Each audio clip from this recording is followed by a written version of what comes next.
మనం ఏమన్నాము? ఆ ప్రత్యేక ఆ జట్టి అయిన వాడి దగ్గరే ఉన్నాం, ఇంకా లోతుకి వెళ్ళలేదు.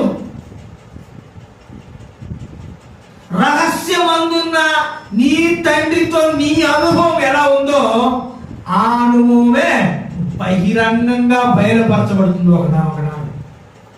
అడవిలో తండ్రి గొర్రెలు మేపుకునేటప్పుడు ఆయన దేవుని సితారా పట్టుకుని స్తుతించే అనుభవం, పాటలు పాడే అనుభవం, ఆత్మలో నింపబడే అనుభవం, ఆ ఆత్మ నింపుదల ఈ రోజున రాజు ముందు నిలబడి ఆ సితారా వాయించినప్పుడు ఆ రాజు శరీరంలో ఉన్నటువంటి దుష్టాత్మ పారిపోయింది. కారణం ఏమిటంటే రహస్యమందు దేవునితో నీకున్న అనుభవం నీ రక్షణను కాపాడుకునే నిమిత్తం ఆ జట్టి అయినటువంటి, ఆ జతపరచబడినటువంటి, ఆ ప్రత్యేక